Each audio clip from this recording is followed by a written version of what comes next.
네, 오늘 채플에 오신 여러분 너무나 환영합니다. 우리 옆 사람에게 이렇게 한번 인사해 볼까요? 잘 왔어. 네, 오늘 지금은 또 사람이 조금은 적지만 그래도 우리 온 마음 다해서 기쁨으로 함께 찬양 드리겠습니다. 저희 박수 치며 영광 가장 높은 곳에 찬양하겠습니다. 영광 가장 높은 곳에 영광 전능하신 주 생명의 말씀 대신 하나님의 어린 양께 영광 돌리세. 영광 가장 높은 곳에 영광 가장 높은 곳에 영광 전능하신 주 생명의 말씀 대신 하나님의 어린 양께 영광 돌리세. 주께 영광, 주께 영광 영광 영광 돌리세. 주께 영광, 주께 영광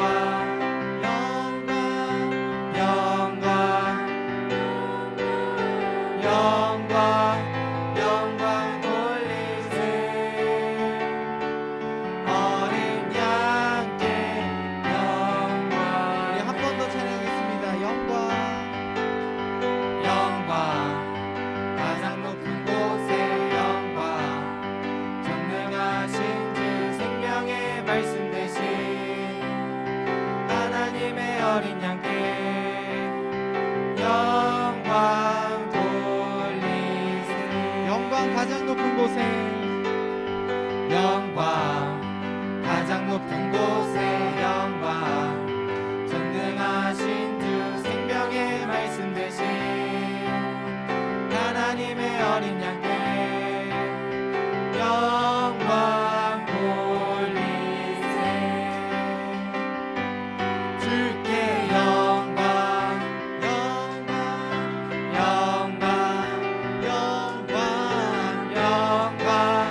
영광 돌리세. 주께 영광, 주께 영광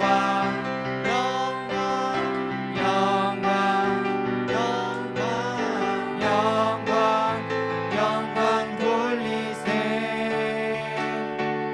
어린 양께 영광을 어린 양께 영광을, 어린 양께 영광. 마지막으로 어린 양께 영광을. 네, 영광 되신 하나님께 네, 박수 올려드리겠습니다.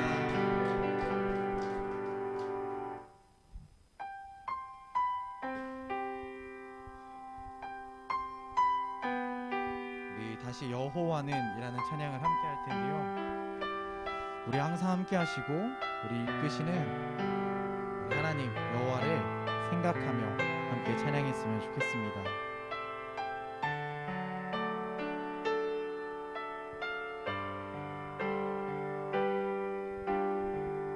여호와는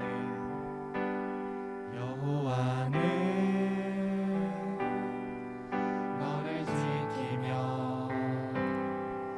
모든 환난을 명쾌하시리. 여호와는 내 우편에서 너의 영혼을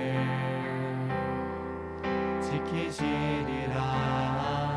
낮에와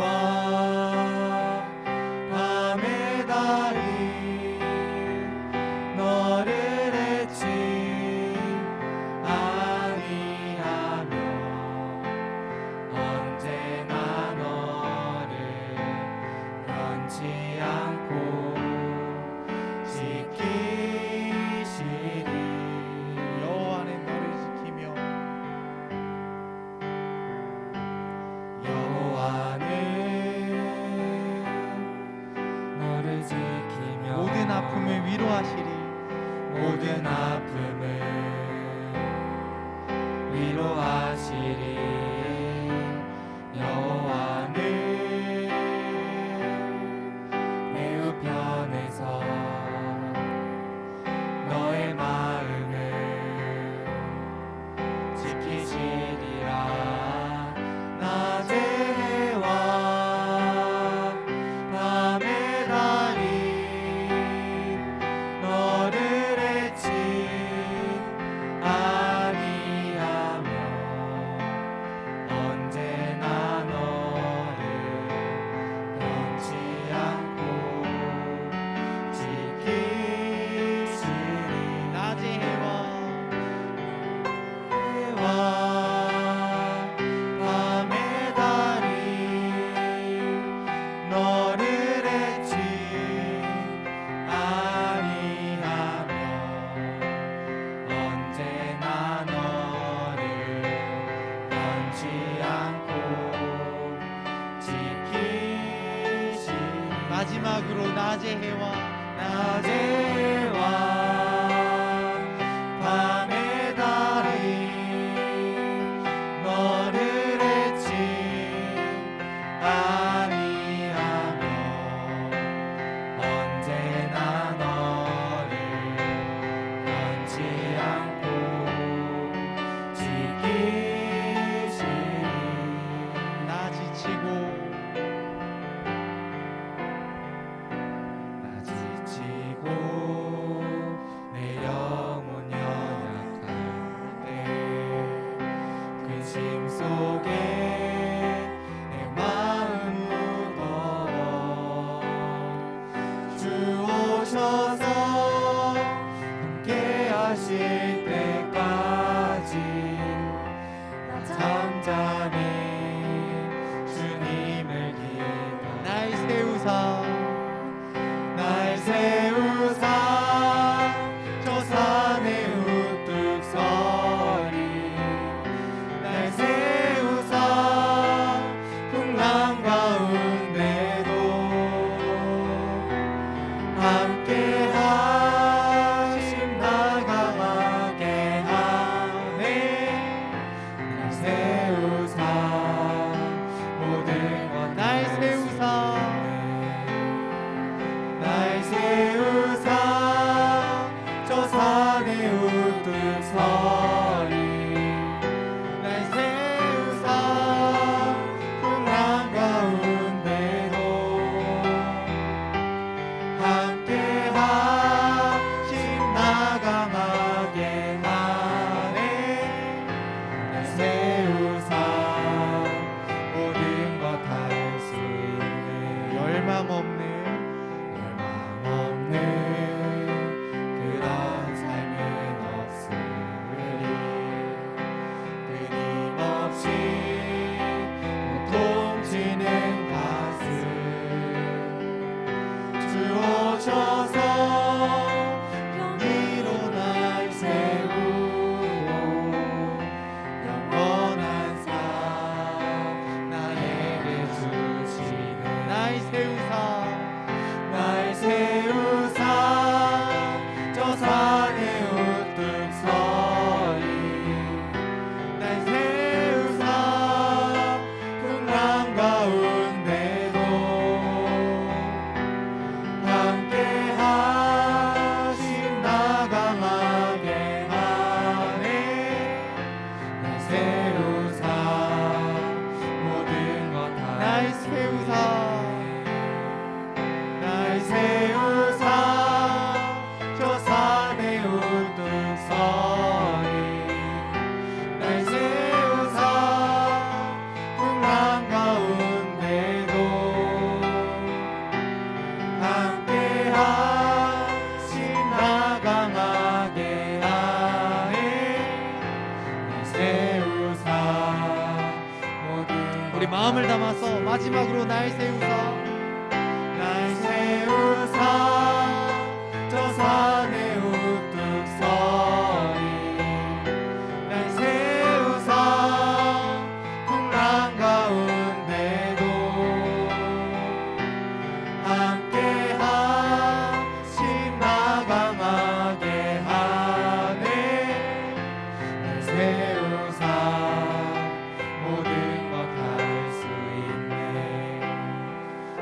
함께 기도로 말씀에 나아가기 원합니다.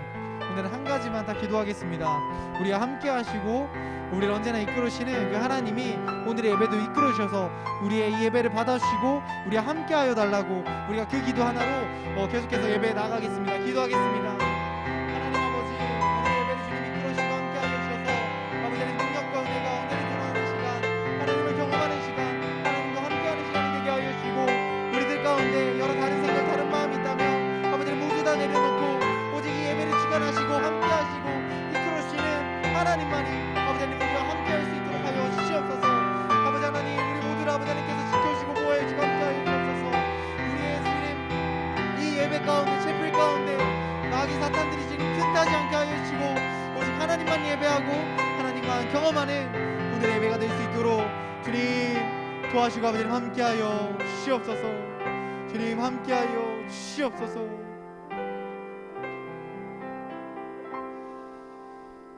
사랑이 많으신 아버지 하나님, 오늘의 예배도 하나님 받아주시고 우리 한 명 한 명 가운데 주님이 주신 말씀으로 더 살아갈 수 있는 힘을 얻을 수 있는 오늘의 채플이 될 수 있게 해주세요. 언제나 하나님과 함께하는 우리 DFC 되기 원합니다. 예수 그리스도의 이름으로 기도드렸습니다. 아멘.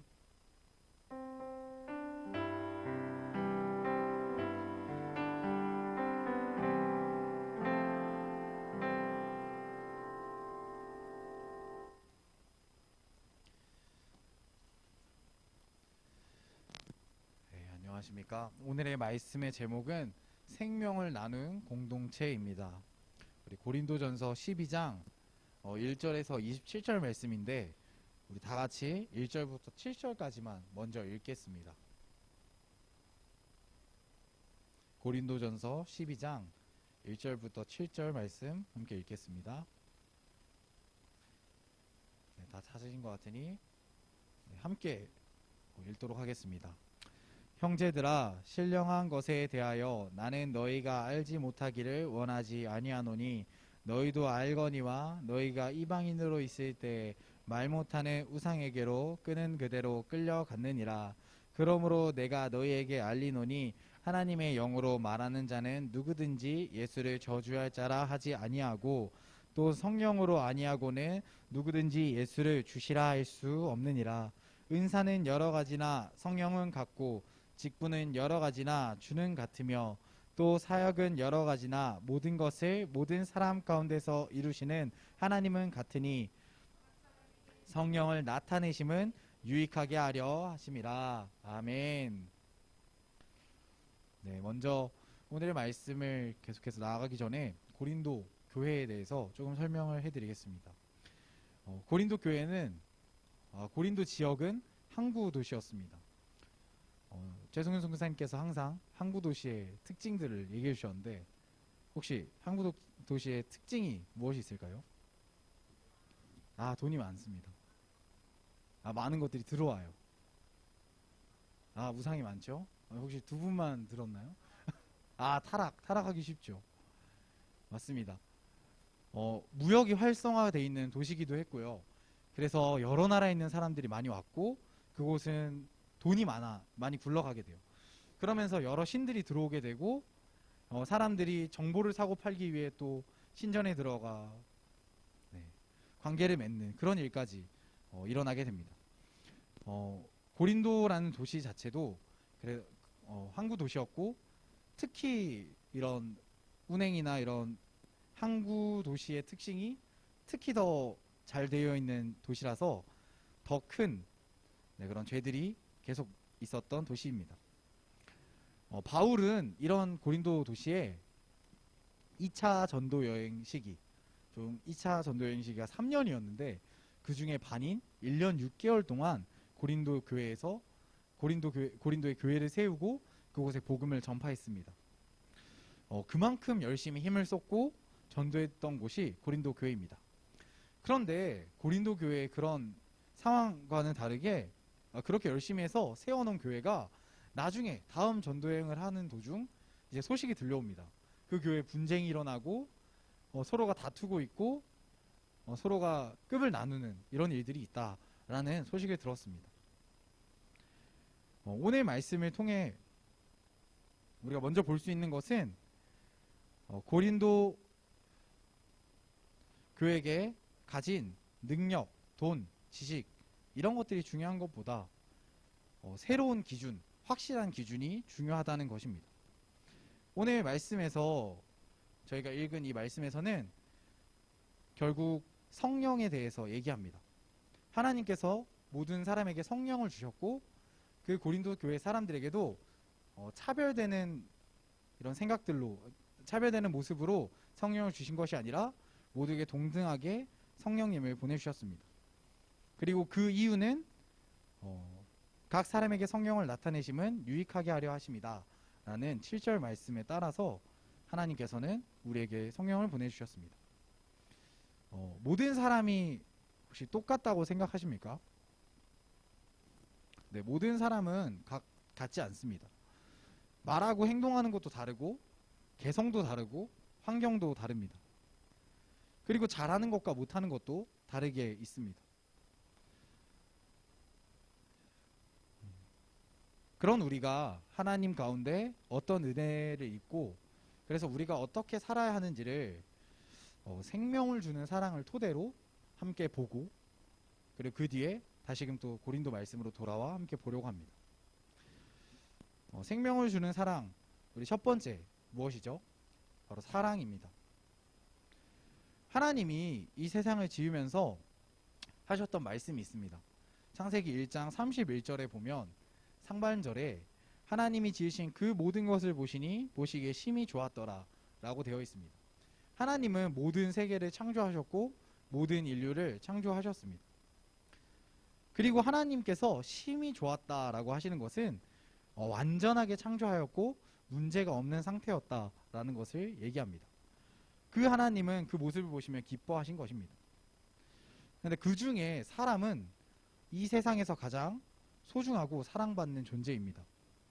왜 하나님께서 더 그런 사람에게 이런 더 소중하고 사랑받는 존재라는 이름을 주셨냐면 하나님이 쓰실 명령을 주셨고 영원한 생명을 주셨기 때문입니다. 그리고 하나님께서 인간을 사랑하세요. 세상에서 무엇보다 크고 강하신 분인 하나님 인간을 사랑하기 때문에 사람은 이 세상에서 누구보다 소중하고 사랑받는 존재라고 할 수 있습니다. 우리 창세기 1장 27절에서 28절 말씀을 함께 찾아서 읽도록 하겠습니다.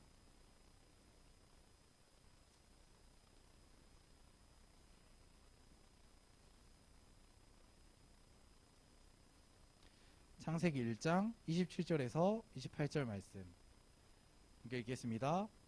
하나님이 자기 형상 곧 하나님의 형상대로 사람을 창조하시되 남자와 여자를 창조하시고 하나님이 그들에게 복을 주시며 하나님이 그들에게 이르시되 생육하고 번성하여 땅에 충만하라 땅을 정복하라 바다의 물고기와 하늘의 새와 땅에 움직이는 모든 생물을 다스리라 하시니라. 아멘. 하나님께서는 인간에게 의미 있는 삶을 살 수 있도록 이렇게 명령하셨습니다. 그리고 하나님께서는 인간에게 영원한 생명을 주셨습니다. 요한복음 3장 16절 말씀인데 혹시 외우고 있는 지체가 있을까요? 지상이 눈이 마주쳤는데 가능하신가요? 네. 하나님이 세상을 이처럼 사랑하사 독생자를 주셨으니 이는 그를 믿는 자마다 멸망하지 않고 영생을 얻게 하려 하심이다 라는 말씀입니다. 하나님은 인간에게 두 가지를 주셨습니다. 의미 있는 삶을 살 수 있는 기회와 그리고 영원한 생명을 주셨습니다. 그런데 이 질서가 이 하나님의 선물이 깨지는 일이 발생하게 됩니다. 그 문제의 시작은 바로 죄입니다. 사람이 죄를 지어 하나님을 떠나게 되어 하나님을 떠나 영원한 삶을 살지 못하고 의미 있는 삶을 살지 못하게 되는 것입니다. 완전한 신이신 하나님은 죄를 가지고 있는 인간과 동행하실 수 없습니다. 왜냐하면 죄가 있으면 그것은 하나님에겐 심판할 수밖에 없는 것이 되기 때문입니다. 로마서 3장 10절에서 18절에는 하나님은 사람에 대해서 하나님을 깨닫거나 찾는 사람이 없고 하나님을 떠나 무익하게 되어 참된 평안의 길을 모른다고 말합니다. 이렇게 하나님을 떠난 모든 사람을 죄인이라고 부릅니다. 그래서 죄의 결과로 죽음이 오게 되었고 후에는 영원한 심판을 받게 됩니다. 믿지 않는 사람들은 이 영생이라는 것을 오히려 못 믿고 하나님의 나라는 것을 잘 알지 못해서 그냥 자신의 생각대로 살아가게 됩니다. 이렇게 하나님을 떠난 모든 사람이 죄인이고 죄의 결과로 우리에게 죽음이 왔습니다. 그리고 후에는 영원한 심판을 받게 됩니다. 로마서 3장 23절 말씀, 또 6장 23절 말씀, 히브리서 9장 27절 말씀에 나와 있는 말씀들입니다. 이 죄의 문제는 사람의 힘으로 해결할 수 있을까요? 네, 없습니다. 그런데 완전한 사람인 예수 그리스도를 통해서 이 문제는 해결되게 됩니다. 하나님께서는 하나님을 떠난 사람을 위해 예수 그리스도를 우리 가운데 보내주셨습니다. 우리는 그를 통해 하나님과의 관계가 회복됩니다. 죄와 죽음 가운데 있는 사람은 오직 예수 그리스도를 통해서 영원한 생명을 얻고 하나님의 사랑을 체험하게 됩니다. 예수 그리스도는 죽으실 필요가 없었음에도 우리가 죽어야 돼서 우리를 너무나 사랑해 주셔서 그것 때문에 죽으셨습니다. 고린도전서 15장 3절에서 4절 말씀 같이 한번 찾아보고 읽어볼까요? 고린도전서 15장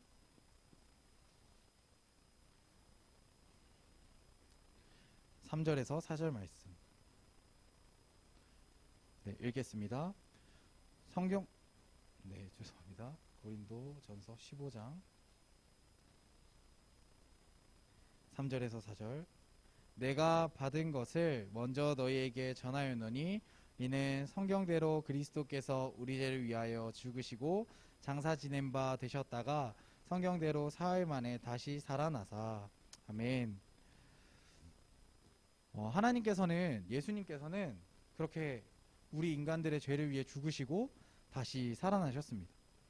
그래서 모든 사람이 죄를 용서받았다는 것을 알 수 있었고 확증받았습니다. 그러므로 우리가 나아갈 수 있는 유일한 길이 예수 그리스도가 되었습니다. 예수님께서 요한복음 14장 6절에 이렇게 얘기하십니다.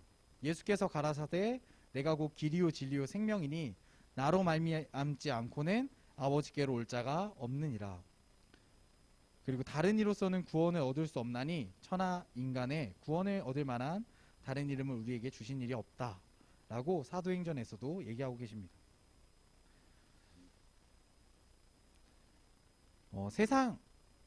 계속해서 이 얘기를 하는 것은 우리가 어떤 것을 믿고 어떻게 나아가야 하는지를 얘기하려고 계속해서 얘기하고 있습니다. 세상의 죄, 결국 죄가 있으면 하나님의 나라에 들어가지 못하고 우리는 죄를 끊어야 하나님의 나라에 갈 수 있습니다. 그러나 사람의 힘으로는 그것이 가능하지 않고 예수 그리스도의 힘, 그리고 성령의 힘을 통해서만, 예수님을 믿는 것을 통해서만 이것이 가능하게 됩니다. 지금 이 자리에도 예수님을 만났고 예수님을 믿는 자들이 있을 것입니다. 그러나 또 그렇지 않은 자들도 있습니다. 일단 말씀, 요한복음 1장 12절 말씀에 영접하는 자, 곧 그 이름을 믿는 자들에게는 하나님의 자녀가 되는 권세를 주셨으니, 그리고 로마서 10장 9절에는 내가 만일 내 입으로 예수를 주로 시인하며 또 하나님께서 그를 죽은 자 가운데서 살리신 것을 내 마음에 믿으면 구원을 얻으리니 라고 했습니다. 예수님께서는 성경에 분명하게 하나님께서는 말씀하고 계십니다. 예수님을 통해서 죄의 문제가 끊어질 수 있고 믿고 시인해야 된다. 믿음뿐만이 아니라 나를 믿는 것을 이야기하고 나타낼 수 있어야 된다라고 얘기합니다. 우리가 그래서 하나님을 영접하게 되면 하나님의 자녀가 되고 영원한 생명을 얻으며 모든 죄가 사하여지고 그리스도인으로서의 새로운 삶이 시작되게 됩니다. 지금 이 이야기까지가 우리가 예수님을 만나서 나타나는 모습까지를 이야기한 것입니다. 죄된 인간이 예수님을 통해서 변화되어지고 살아갈 수 있는 그 은혜를 우리가 누릴 수 있게 된 것입니다. 여러분들의 삶에는 이러한 삶이 있습니까? 좀 한번 생각해 보셨으면 좋겠습니다. 각자의 삶 가운데 하나님의 자녀로서의 삶이 있는지, 또는 영원한 생명을 받은 그 누림의 삶이 있는지, 또는 죄가 사여짐을 입은 삶이 있는지, 그리스도인으로서 내가 새로운 삶을 살아가고 있는지, 이 일들 뿐만이 아니라 사실 너무 많은 은혜와 선물들이 하나님께서 우리에게 주어졌습니다. 가장 큰 것이 하나님 나라의 백성이 된 것, 우리의 죄를 끊어주신 것이겠죠. 예수 그리스도를 우리가 영접한 순간부터 세상의 어떤 것도 하나님의 사랑에서 끊을 수가 없게 됩니다. 우리가 잠깐 하나님의 삶을 살지 못했다고 그 삶이 끊어지거나 망가지는 것이 아니라, 정말 진실한 우리가 하나님을 믿은 그 시점부터 우리 삶은 변하였고 언제나 성령이 우리와 함께 동행합니다.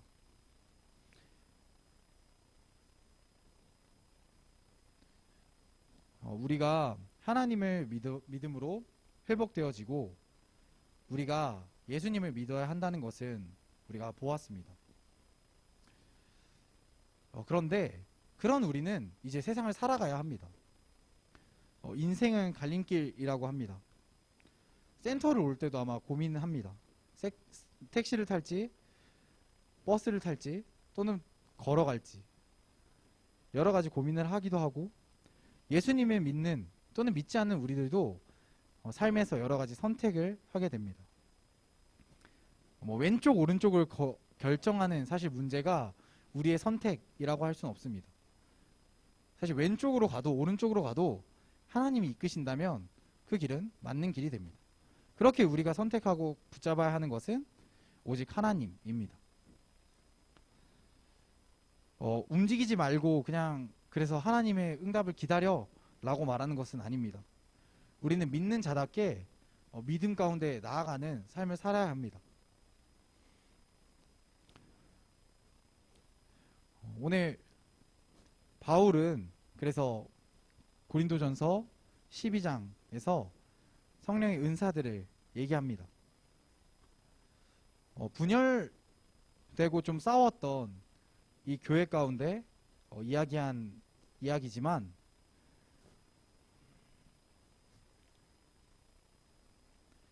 우리는 각자의 삶 가운데 하나님이 주신 그 뜻들과 그 은혜들, 그리고 그 성령의 길들을 잘 따라갈 수 있어야 합니다. 그리고 우리가 그 말씀 뒷부분을 지금 한번 읽어보려고 합니다.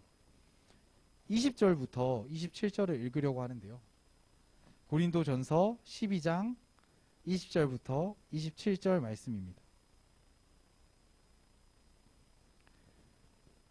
다 찾으신 것 같으니까 읽도록 하겠습니다. 시작. 이제 지체는 많으나 몸은 하나라. 눈이 손더러 내가 너를 쓸 데가 없다 하거나, 또한 머리가 발더러 내가 너를 쓸 데가 없다 하지 못하리라. 그뿐 아니라 더 약하게 보이는 몸의 지체가 도리어 요긴하고, 우리가 몸에 덜 귀히 여기는 그것들을 더욱 귀한 것들로 입혀주며, 우리의 아름답지 못한 지체는 더욱 아른 것을, 그런즉 우리의 아름다운 지체는 기를 필요가 없느니라. 오직 하나님이 몸을 고르게 하여 부족한 지체에게 귀중함을 더하사 몸 가운데서 분쟁이 없고 오직 여러 지체가 서로같이 돌보게 하셨느니라. 만일 한 지체가 고통을 받으면 모든 지체가 함께 고통을 받고, 한 지체가 영광을 받으면 모든 지체가 함께 즐거워하느니라. 너희는 그리스도의 몸이요 지체의 각 부분이라. 아멘. 오늘 말씀을 좀 전체적으로 한번 보자면, 우리 모든 사람들은 하나님을 통해 은혜를 받고 살아가게 됩니다. 그리고 혼자 살아가는 것이 아니라 공동체로서 살아갑니다. 그리고 계속해서 흘러온 하나님의 그 은혜, 그 사랑의 은혜를 통해 예수님을 믿음으로 하나님의 자녀가 되어서 그리스도의 삶을 살아가게 됩니다. 아직 그렇지 못한 지체가 있다면 하나님을 믿고 그런 그리스도의 삶을 살기 원합니다. 여러분 한번 주변에 있는 지체들 얼굴을 한번 볼까요?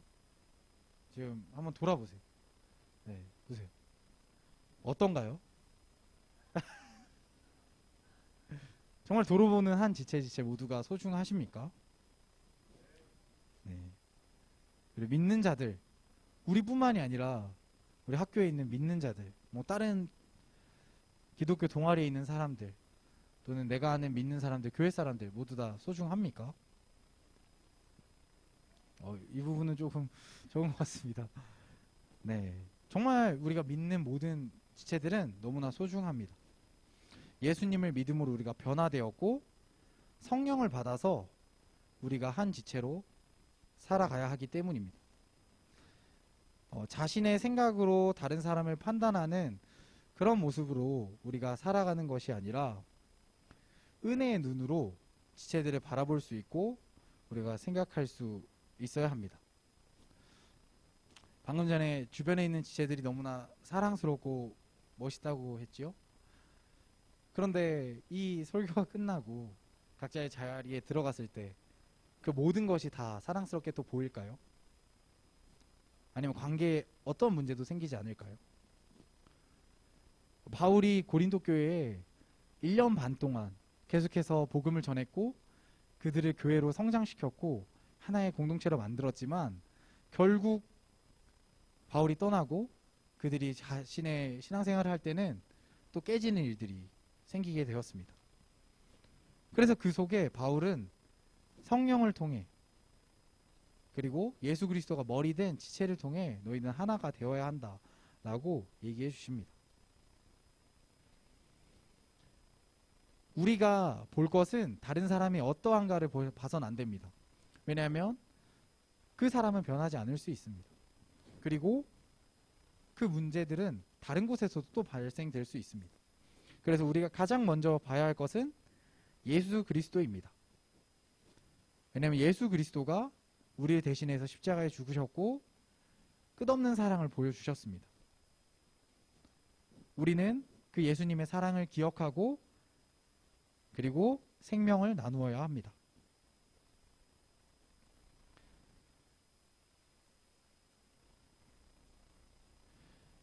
우리의 그 중심이 흔들리게 된다면 우리는 DFC가 아닌 그냥 여느 단체가 될 것입니다. 그리고 우리 믿는 자들도 그런 가치가 흔들려지고 맞지 않게 된다면 그냥 신앙인, 종교인이 될 것입니다. 그래서 우리가 중심을 잘 지키고 살아가셨으면 좋겠습니다. 예수님을 믿는 믿음, 그리고 성령을 통한 삶, 그 삶들을 살아가기 원합니다. 오늘 채플 이후에는 2부 순서로 식사 모임을 합니다. 내가 식사 모임 하러 갔는데 내가 별로 마음에 들어 하지 않는 지체가 앉아있다고 짜증내거나 화내지 않고 그 사람과 대화를 통해 서로의 장점이 무엇인지 단점이 무엇인지를 알고 이해할 수 있었으면 좋겠습니다. 그래서 정말 하나 되는 공동체, 예수님이 머리 되어서 필요한 부분들마다 우리들이 각자가 다 움직이고 하나님이 주신 은사마다 잘 사용될 수 있는 그런 연합적인 공동체가 되어지길 원합니다.